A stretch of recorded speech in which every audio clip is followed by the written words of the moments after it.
बिस्मिल्लाहिर्रहमानिर्रहीम। अस्सलाम वालेकुम नादरीन, आप यूट्यूब चैनल देख रहे हैं। मैं इमरान खान हूँ। मैंने पिछले वीलॉग में आपको बताया था कि 24 घंटे बहुत अहम हैं और अब वो काउंटडाउन चल रहा है। मुज़ाकरात और जंग दोनों की तैयारी हो रही है। डोनाल्ड ट्रंप ने एक स्टेटमेंट दिया, लेकिन एक बड़ा ही खौफनाक स्टेटमेंट डोनाल्ड ट्रंप से मंसूब है और ये अमरीकी मीडिया ने जारी किया है। ये फॉक्स न्यूज़ के ऊपर जर्नलिस्ट हैं, उन्होंने रब्ता किया डोनाल्ड ट्रंप से, और डोनाल्ड ट्रंप ने फॉक्स न्यूज़ को जो एक स्टेटमेंट दिया ईरान के हवाले से, वो बड़ा खौफनाक है। अगर उन्होंने मुआहदे पर दस्तखत ना किए तो पूरा मुल्क धमाके से उड़ा दिया जाएगा। ये अब तक का डोनाल्ड ट्रंप का एक और बड़ा खौफनाक स्टेटमेंट है। इससे पहले डोनाल्ड ट्रंप ने पूरी तहजीब, पूरी सिविलाइजेशन तबाह करने की बात की थी। अब डोनाल्ड ट्रंप ने बात की है कि पूरा मुल्क धमाके से उड़ा दिया जाएगा। वो जर्नलिस्ट हैं, वो ये बताते हैं कि आज सुबह मेरी डोनाल्ड ट्रंप से 20 मिनट तक बात हुई है। उन्होंने मुझे बताया कि अगर उन्होंने इस मुआहदे पर दस्तखत ना किए तो पूरा मुल्क धमाके से उड़ा दिया जाएगा। और साथ ही डोनाल्ड ट्रंप ने जो नाम लिया, उन्होंने कहा स्टीव विटकॉफ ये जा रहा है मुज़ाकरात के लिए और जेरेड कुशनर ये मुज़ाकरात के लिए जा रहा है पाकिस्तान में। एक बात याद रखिएगा कि ये जो दोनों लोग हैं ये इसराइल के ज़्यादा करीब हैं। यानी इनकी अगर पॉलिसी को या इनके स्टेटमेंट्स को आप देखें तो वो इसराइल के साथ बहुत ज़्यादा मैच करते हैं। इन लोगों पे ये इल्ज़ाम लगाया जाता है कि ये अमेरिका से पहले इसराइल को रखते हैं और इसराइल को हमेशा अहमियत देते हैं। अब ये दो लोग आ रहे हैं और जेडी वेंस जो थोड़े से मोतदल थे, पिछली मरतबा वो आए थे नायब सदर अमेरिका के, उनके बारे में अभी तक कन्फर्मेशन नहीं है।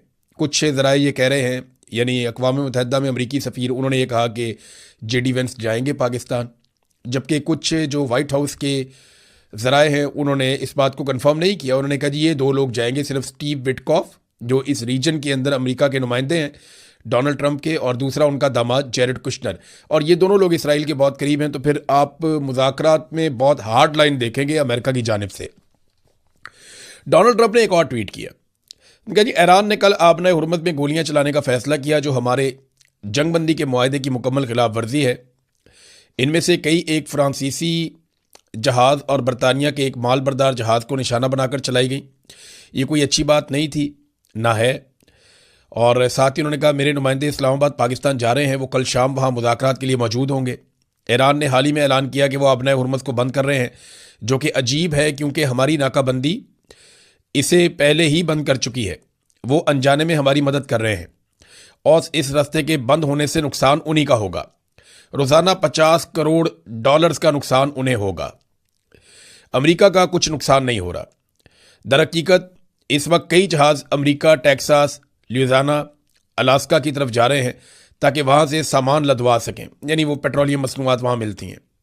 और ये सब IRGC की बदौलत है जो हमेशा सख्त गिर बनना चाहते हैं। हम एक बहुत ही मुनसिफाना और माकूल डील की पेशकश कर रहे हैं और मुझे उम्मीद है कि वो इसे कबूल कर लेंगे, क्योंकि अगर उन्होंने ऐसा ना किया तो अमेरिका ईरान के एक एक पावर प्लांट और एक एक पुल को तबाह कर देगा। अब मजीद कोई रियायत नहीं की जाएगी।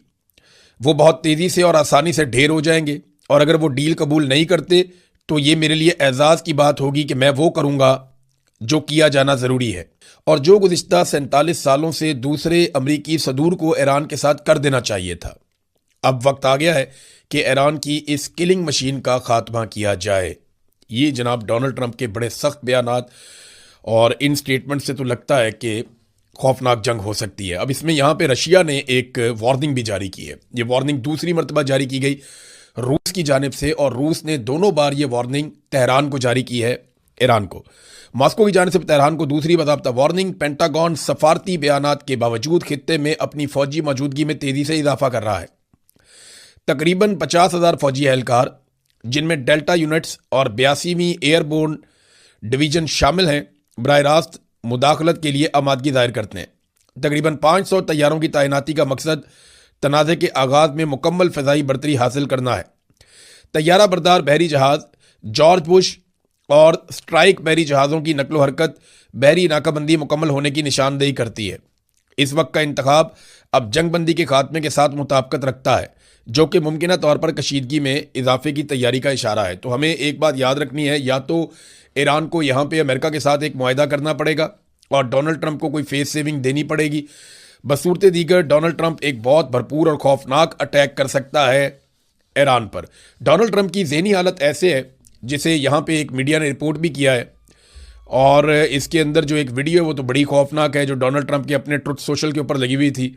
और ये स्प्रिंटर प्रेस एजेंसी ये लिखते हैं कि everything is going to take a turn for the worse now, कि बहुत बुरी सूरत हाल बनने जा रही है, ऐसा दिखाई देता है।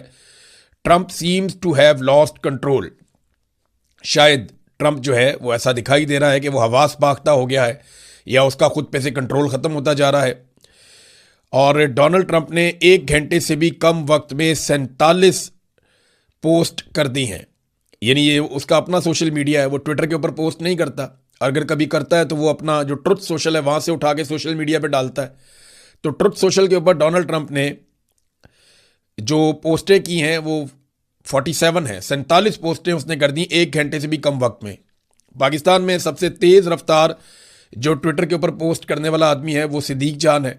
सिद्दीक जान भी कभी 1 घंटे में 47 पोस्टों का रिकॉर्ड शायद कायम कर सके, लेकिन डोनाल्ड ट्रंप की फ्रस्ट्रेशन की ये इंतहा है कि उन्होंने अभी जो पोस्टें की हैं वो 47 हैं 1 घंटे से भी कम वक्त में। अब ये चीज़ें बता रही हैं कि खत्ते में होने क्या जा रहा है। बड़े पैमाने पर अमेरिका अपनी कुव्वत बढ़ा रहा है। इस पर मैंने अभी आपको रशिया का एक स्टेटमेंट सुनवाया, उन्होंने जो वार्निंग जारी की है वो मैंने आपको बता दी, और डोनाल्ड ट्रंप के जो बड़े बयानात हैं, जो बड़ी धमकियां हैं, वो भी मैंने आपके सामने रख दी हैं। पाकिस्तान के लिए एक और बड़ा चैलेंज खड़ा हो गया, पाकिस्तान के अर्दली वज़ीर आज़म के लिए, क्योंकि वो ग्रेट लीडर कहते हैं डोनाल्ड ट्रंप को।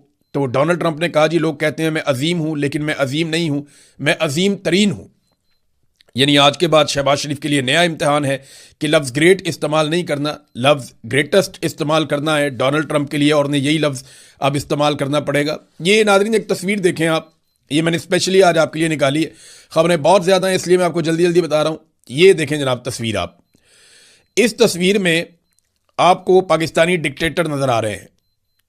ये देखें, जनरल ज़िया रैगन के साथ, अयूब खान कैनेडी के साथ, बड़ी मुस्कुराहटें, बड़ी खुशियाँ, चेहरे तमतमा रहे हैं। मुशर्रफ बुश के साथ, याह्या जो है वो निक्सन के साथ, और आसिम मुनीर ट्रंप के साथ। अब आप गौर करें कि ये जितने भी पाकिस्तानी मिलिट्री सरबराहान हैं, इनको अमेरिका इतनी अहमियत क्यों देता है, और ये सारे टिश्यू पेपर की तरह इस्तेमाल हुए हैं। बाद में इन्होंने पूछा भी नहीं, कभी अमेरिकन इनकी कब्रों पे भी नहीं आए, कभी अमेरिकन इनका बाद में पूछने नहीं आए, इनके ख़ानदान को पूछने नहीं आए। लेकिन जब तक ये इक़्तिदार में रहे, ये आंख का तारा बने रहे अमरीकी सदूर की, क्योंकि वो इनके ज़रिए से अपने काम निकलवाते रहे हैं, और इन्हें बहुत सपोर्ट किया गया अमेरिका की जानिब से। हालांकि ये सारे डिक्टेटर्स थे। तो आज भी हम वही चीज़ें होती हुई देख रहे हैं। अमेरिका पाकिस्तान में एक जालिमाना रिजीम को सपोर्ट कर रहा है। हालांकि उम्मीद ये की जा रही थी डोनाल्ड ट्रंप से, और उसने वादा भी किया था पाकिस्तानी सपोर्टर से, पाकिस्तानी जितने भी ओवरसीज हैं उन्होंने ज़्यादातर ने डोनाल्ड ट्रंप को सपोर्ट किया था इस वादे पर कि उसने कहा था मैं पाकिस्तान में रूल ऑफ लॉ के लिए कोशिश करूंगा। लेकिन डोनाल्ड ट्रंप ने जिन लोगों ने रूल ऑफ लॉ की धज्जियां उड़ाई उनके साथ एक नेक्सस बना लिया। अब सूरत हाल बिल्कुल मुख्तलिफ है। एक और चीज़ नाज़रीन, जहां अब अमेरिका अपनी खित्ते में कुव्वत बढ़ा रहा है ना, अमेरिका को एक और आदत है कि वो शो ऑफ करता है। अमेरिका बताता है कि ये उसकी कुव्वत है, इसके ज़रिए से वो दुश्मन के ऊपर रोब डालता है, वो धाक बैठाता है दुश्मन के ऊपर। वहीं जो है वो ईरान ने भी एक स्टेटमेंट जारी किया है। ईरान अपने हथियारों की नुमाइश इस वक्त तो नहीं कर सकता, उसकी मजबूरी है, लेकिन ईरान ने दुनिया को जो है वो हैरान तो किया है अपने हथियारों के ज़रिए से, अपनी हिकमत अमली के ज़रिए से। इस वक्त ईरान ये रिस्क नहीं ले सकता कि वो अपने हथियारों को सामने लाए और इस तरीके से वो नुमाइश करे जैसे अमेरिका अपने हथियारों को पूरे रीजन के अंदर फैला रहा है, ऐसे वो भी नहीं कर सकता। ईरानी पासदारान इनकलाब की एरोस्पेस फोर्स के कमांडर मजीद मूसवी, उन्होंने दावा किया कि ईरान ने अपने मिसाइल और ड्रोन लॉन्चिंग सिस्टम को जंग से पहले के मुकाबले में ज़्यादा तेज़ी और मौसर अंदाज में अपडेट कर दिया है और दोबारा मुकम्मल तौर पे फ़ाल कर दिया है। ये नूर न्यूज़ को उन्होंने एक इंटरव्यू दिया, उसमें उन्होंने कहा जनाब के, और एक वीडियो भी साथ जारी की, उसमें उन्होंने कहा कि जंगबंदी के दौरान ईरान ने अपने लॉन्च पैड्स और दिफाई इंफ्रास्ट्रक्चर की मुरम्मत की और ऑपरेशनल तैयारी को नुमाया तौर पर तेज़ किया है। मजीद मूसवी के मुताबिक ईरान के मुकाबले में मुखालिफ फरीक इस वक्फे से फ़ायदा नहीं उठा सका और अपना असले खाने को बहाल करने में नाकाम रहा, जिसके बायस उसे बैरूनी सप्लाई पर इन्हिसार बढ़ाना पड़ रहा है। उन्होंने कहा उनके मुताबिक जंग का यह मरहला मुखालिफिन के लिए नाकामी पर ख़त्म हुआ है, और साथ ही दावा किया कि खित्ते में आबनाए हुर्मुज़ लबनान और दीगर महाजों पर कभी मुखालिफिन को स्ट्रेटेजिक नाकामियों का सामना करना पड़ा। अब ये ईरान का दावा है, लेकिन एक चीज़ इसमें इंपॉर्टेंट है कि ईरान ने यह कहा कि उनके जो मिसाइल्स हैं या उनके ड्रोन्स हैं वो इंटैक्ट हैं और वो हमला करने की कैपेसिटी रखते हैं। अब नाज़रीन, एक मीटिंग पाकिस्तान में हुई है, मैं इसके बारे में आपको ज़रूर बताना चाहता हूँ, क्योंकि अगर आज मिलिट्री एस्टेब्लिशमेंट के ख़िलाफ़ कोई हुकूमत पाकिस्तान में होती या कोई पाकिस्तान में ऐसी हुकूमत होती जो पाकिस्तान की मिलिट्री एस्टेब्लिशमेंट के साथ किसी किस्म का इख्तलाफ रखती, तो पाकिस्तान में भूंचाल आ जाना था। भूंचाल किस बात पे आ जाना था, ये खबर है, और खबर कोई इस तरीके से दी गई है कि उसको गोल मोल करके देने की कोशिश की गई। खबर यह है कि औरंगजेब साहब हैं पाकिस्तान के वजीर खजाना, उन्होंने एक मीटिंग की है रोथचाइल्ड ग्रुप के साथ। ये रोथचाइल्ड कौन है? ये दुनिया की अमीर तरीन एक फैमिली है रोथचाइल्ड। इनका जो ग्रुप है, इसके अंदर जो सीनियर तरीन लोग हैं, उनसे एक मुलाकात की है फाइनेंस मिनिस्टर औरंगजेब ने, और इनकी टीम से मुलाकात करके जो प्लान सामने लाया गया है वो ये है कि पाकिस्तान को री एंटर किया जाए ग्लोबल कैपिटल मार्केट्स के अंदर। ये मामला क्या है, ये लोग कौन है? देखिए, अगर आज इमरान खान की हुकूमत होती है, कोई भी ऐसी हुकूमत होती जिसे पाकिस्तान की मिलिट्री एस्टेब्लिशमेंट पसंद ना करती, तो रोले पड़ जाने थे कि यहूदियों के एजेंट बन गए, यहूदियों को बेच दिया, मुल्क फारिग कर दिया। रोथचाइल्ड कौन है, थोड़ा सा बैकग्राउंड मैं आपको बताता हूं। 16वीं सदी ईस्वी में जर्मनी का एक शहर है फ्रैंकफर्ट, वहां से इस खानदान का आगाज होता है। रोथचाइल्ड, इसका आज पूरी दुनिया में एक मशहूर नाम है इस खानदान का।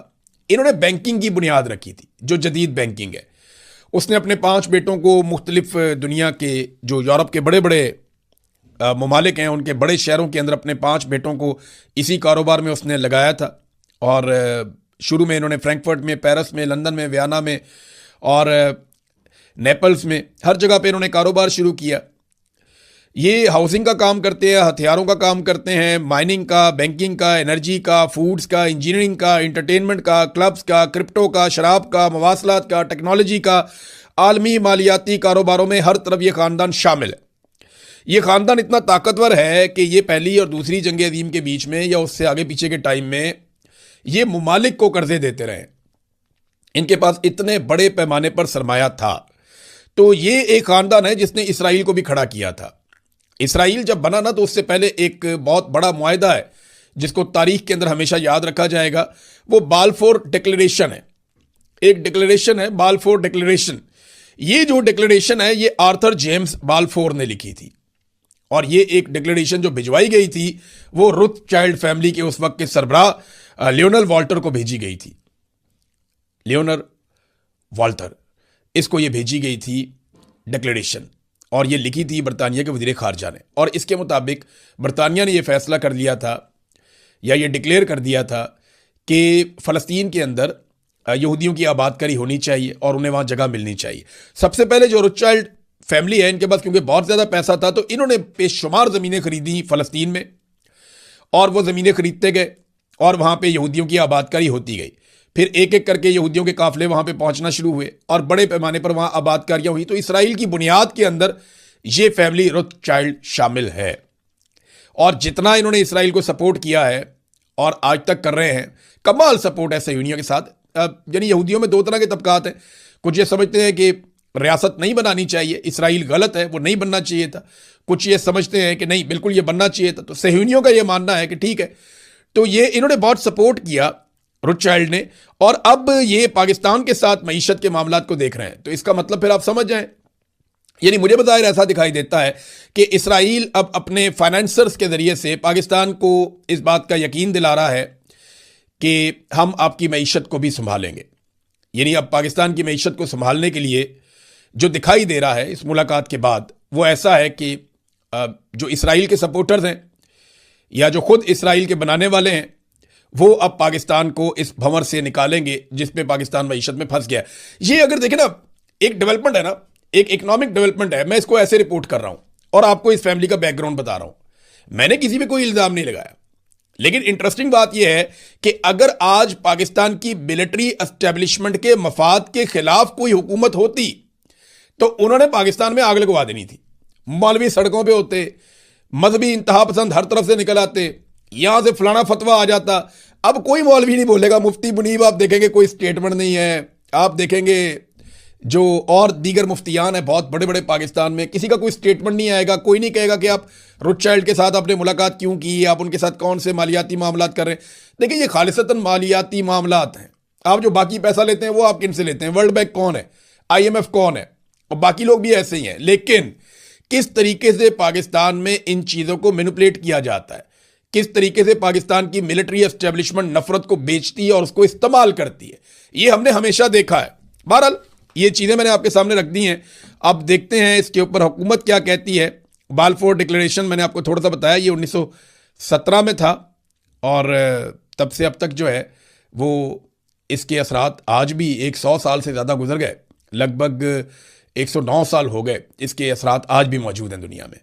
नाज़रीन वैसे भी पाकिस्तान की जो खारजा पॉलिसी है या मईशत है या बाकी चीज़ें हैं वो सारी की सारी मिलिट्री एस्टेब्लिशमेंट के कंट्रोल में है। मिसाल के तौर पे मैं आपको यहाँ पे एक खबर देता हूँ। कुछ नए एम्बेसडर्स या सफ़ीर जो हैं जो दीगर मुल्कों के अंदर जाएंगे वो कॉन्ट्रैक्ट के ऊपर भर्ती किए गए हैं। हालांकि आपकी फॉरेन सर्विस में बेशुमार अफसरान हैं, उनको लगाया जा सकता था जिनके पास एक्सपीरियंस भी है, लेकिन अपने वफादारों को भिजवाना होता है ना, और जब फौज कंट्रोल करती है चीज़ों के ऊपर तो फिर वो अपने बंदे लगाती है। तो ये 15 बंदे अभी अपॉइंट किए गए हैं हुकूमत की जानिब से और कॉन्ट्रैक्ट के ऊपर इनको अपॉइंट किया गया। यानी अब कॉन्ट्रैक्ट के ऊपर हमारे सफ़ीर जाएंगे और जाके दुनिया में हमारी सफारतकारी करेंगे। अंदाज़ा करें आप, कॉन्ट्रैक्ट के ऊपर सफ़ीर रखे जा रहे हैं जिन्होंने सारी ज़िंदगी यही काम किया है फॉरेन ऑफिस में, उनको नज़रअंदाज कर दिया गया।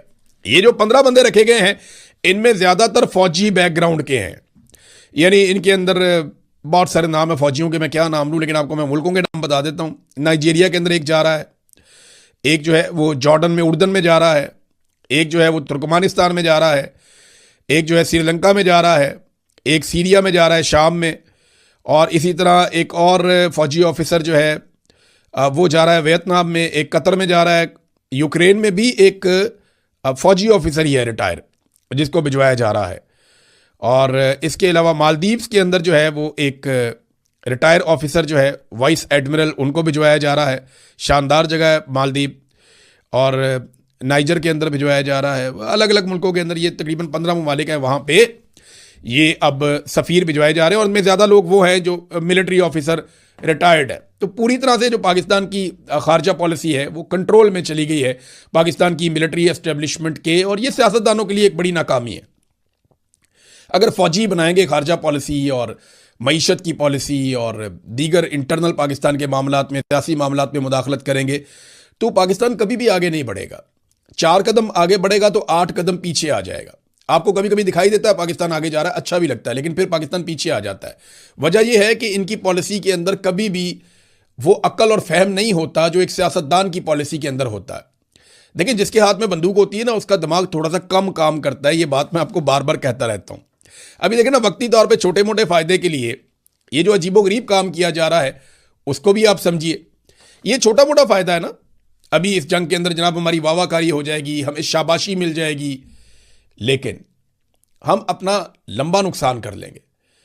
बहुत सारे ऐसे टाउट्स हैं, बहुत सारे ऐसे पाकिस्तान की मिलिट्री एस्टेब्लिशमेंट के करीब समझे जाने वाले लोग हैं, वो लोग अब ईरान पे तनकीद शुरू कर चुके हैं। भैया, आप अमेरिका पे तनकीद कर सकते हैं, इसराइल पे भी कर सकते हैं, ईरान पे भी कर सकते हैं। लड़ाई इन तीनों के बीच में ना, लेकिन ज़्यादा वो ईरान पे तनकीद करते हैं और जिम्मेदारी ईरान के ऊपर डालते हैं।